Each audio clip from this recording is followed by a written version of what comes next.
You're on 102.1 FM, ACCC Community Radio. This is Eruption with Lindsay, and I hope your Friday afternoon is going very well. Kicking things off there was Hell Machine, local band, with their track "Troops of Hell." In the middle was a track from a few years ago now, off the debut album from Sydney band Arrowhead. The album was called Atom Smasher, and it was simply awesome. Great stoner rock. That was my favourite track from it. I've always remembered it because of the lyric in the chorus. It goes, "Into the black night, signals are fading," in that track from Arrowhead. The track was called Blood from a Stone, but the first time I heard it, it was also the time of the disappearance of the Malaysia Airlines flight into the Indian Ocean. I always thought there was a cool symbolism there with that lyric. It always made me think of that poor doomed flight.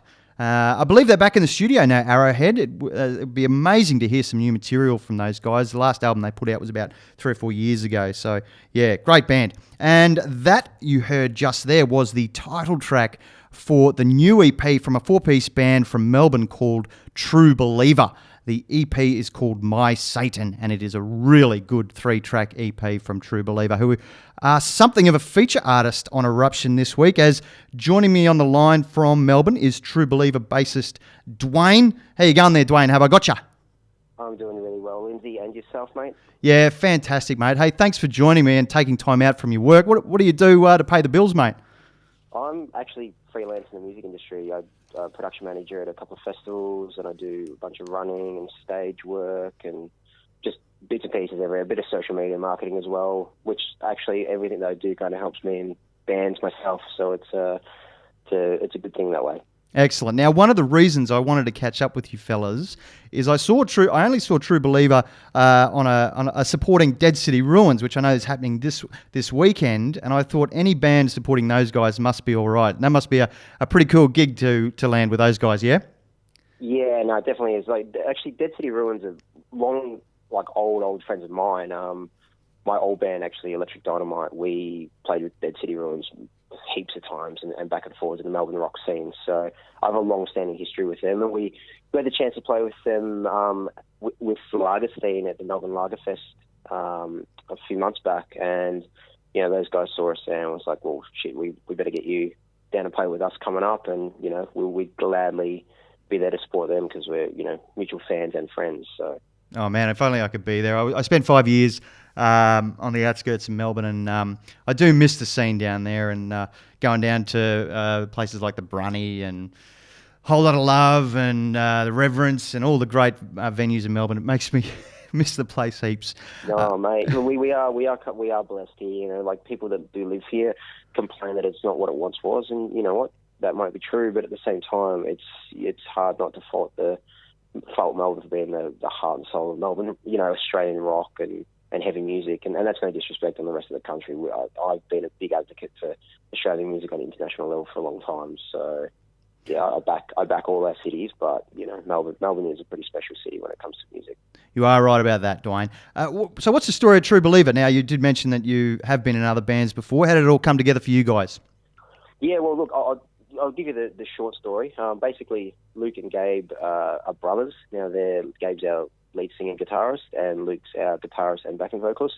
They've obviously played music together for their whole life. They also played together with Lockie, our drummer, back in the day in a few bands. They actually gave UK a crack in one of their old bands with the Bats, but ended up moving back to Australia. Now, I met Luke through my old band, Electric Dynamite. We were really close with Luke. He ended up being our latest singer. So for a while, I knew they worked on True Believer behind the scenes. I knew they had problems with bass players, and I actually told them, don't get one. Just basically, I knew how tight those three were, and I said, look, stay together, stay as a 3-piece, and when you need to tour or travel, just bring in a bass player. You've got enough friends that are going to be able to help you out, and that way when you want to travel to the UK, it'll be less costly, you know, it'll be easier on you, everything's easy, you can just get someone over there. Like, I've got contacts, I've got mates over there that might be able to help them out. And then one weekend, I was on the piss with Luke, and, you know, I could tell he was getting excited about the recordings that he was doing with the band, and I said, mate, it's about time you show me the tracks. And as soon as he showed them to me, I I decided I needed to force my way in, and that's essentially what I did. Like I basically said, look, you guys got to give me a crack at this, and I want a fair crack. I don't want to, just because I'm your mate, I don't want a free run. Stylistically, I played a lot differently to what the tunes were, but came in, auditioned, and they were impressed. And between that point of time, it was like 2 or 3 weeks, I'd managed to get us our first show with this lineup, which was our friend Michaela's label, Boneyard Trader. It was like a gallery launch for her homeware deco thing that she does. We got a launch for that, and then we played a couple of shows, and in that time we also then had the ability to book the UK through my wife, and she was a manager in a section of Bloodstock festivals. So, it wasn't a favour, it was more she, had the contact, the guys knew me as well. And they said, well, show me your music. And we only had pre-production at the time. So let's give it a crack. And we showed him the pre-production, and Simon, the production manager there of the smaller stages, just went, yeah, you guys are on, love it. So we got a lot of thanks to him. Obviously we had our way in, but at the same time, I'm not going to lie, we deserved it. So yeah, no, fair enough. That Bloodstock, man, that's a real up and coming sort of festival over in the UK, And not only that, you played a gig at Bannerman's in Edinburgh. Yeah, and mate. I lived in Edinburgh, and that was one of my favourite metal pubs. That's like 10 years ago. That was some tour you did over there. Must have been quite an experience. Oh, mate. Well, again, we're lucky. So we got the Bloodstock. Once we got Bloodstock locked in, we decided we'd have to play some more shows over there. And a couple of my really good friends, Steve, who used to be involved in the Pro Bar in London, which was like London's Cherry Bar. Steve and Gomez, best mates, and Gomez is the producer that I'm sure we'll talk about shortly. They got contacts in London, and they got us hooked up at the Black Heart, so we were able to play in Camden there. And then they were also able to put us onto the booker at Bannerman's, so we were able to slot those two around. And Bannerman's show happened to be right during Fringe as well, so for us, we caught a couple of friends' Fringe show over there, and had a really good week over there. So Edinburgh was beautiful. It was my first time there, so it was a cool time to be there, that's for sure. The city is absolutely heaving. Yeah, great place. But what did you think of Bannerman's though as a bar? Oh, mate, it's awesome. It is, like that blue brick kind of, feel that underground vibe. Underground. Like it's not underground, but it's got that kind of, that just medieval history feel to it. Awesome band room. The in-house tech that we had there was a legend. He really ripped out a sick mix for us. It was a pleasure to play there. You can tell they have a lot of bands too, but you can also tell that when they've got bands too that are professional, they can go the extra mile for them, just to ensure that they're delivering awesome time for you. Yeah. Now, True Believer, you have an EP out now, and like I mentioned before, it's 3 tracks titled My Satan.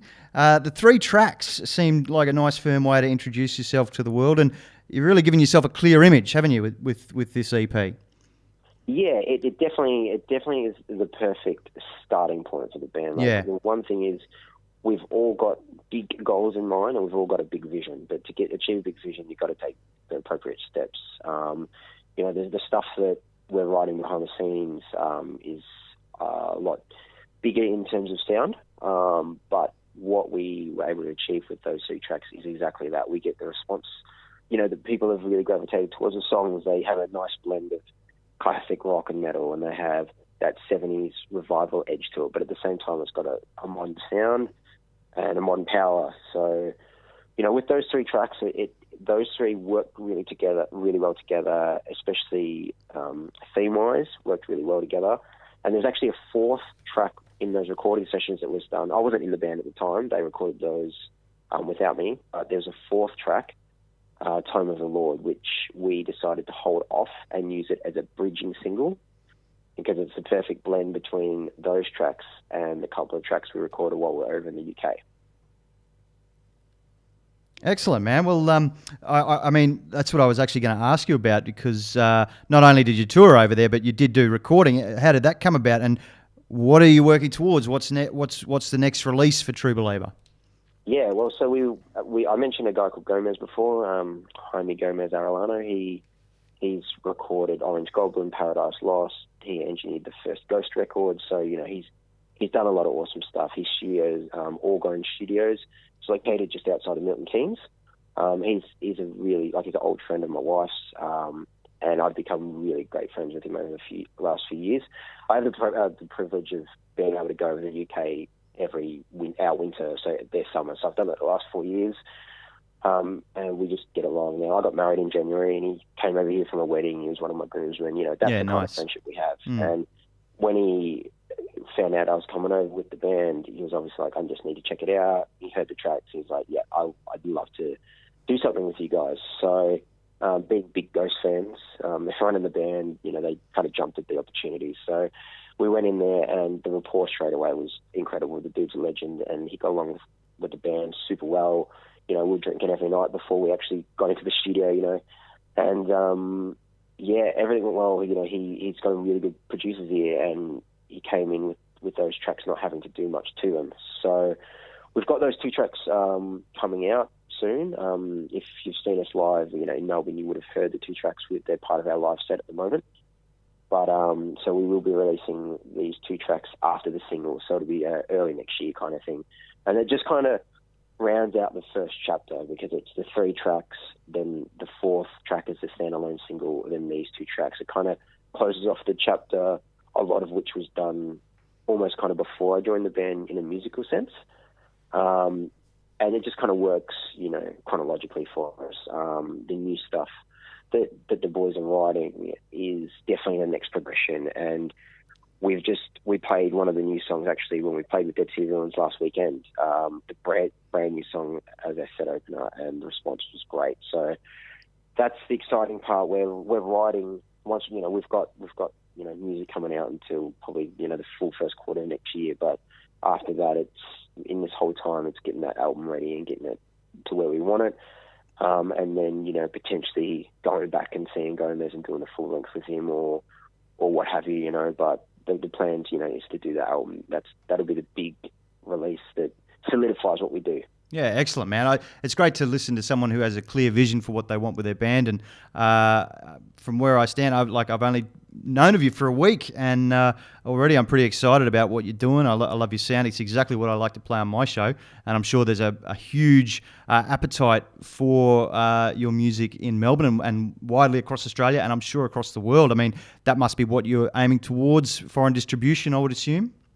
Yeah, definitely. You know, like as much as we definitely want to play, and Australia will always be our home. You know, the ultimate goal will be to make our mark over, you know, like in the UK and Europe, or, you know, especially Europe, because there is a huge thirst for that kind of sound. And we saw it with all our, you know, the analytics you get with all your song data online. It's looking back and looking at the regions that have taken to the songs, and there's already a big UK and Europe kind of following in terms of who's playing our tracks and that kind of thing.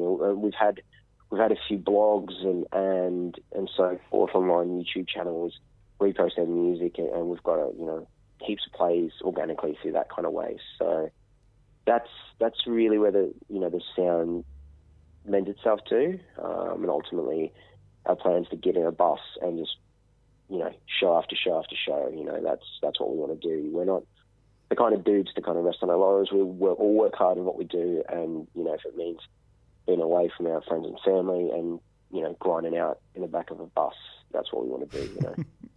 Well, good luck with everything, man, and there really is nothing left to do but play another track from the EP. Thanks for joining me on Eruption, Duane. It's great to have you. Lindsay, it's been a pleasure, mate. Thanks for reaching out, and you know, when we've got some more stuff coming up, I'm happy to, you know, jump back on a call with you and fill in with more things True Believer. Absolutely, man. When that album comes out, we'll feature it, and we could definitely have another chat again. I'm going to play the last track on the EP, which is Return to the Earth. Again, thanks, Duane. Stay on the line. And so if you want to check out True Believer, head to their Bandcamp page for the time being, True Believer Bandcamp, and chuck up a few bucks just like I did during the week and get the EP, My Satan. Let's hear a track from it, the last one. This is True Believer and Return to the Earth.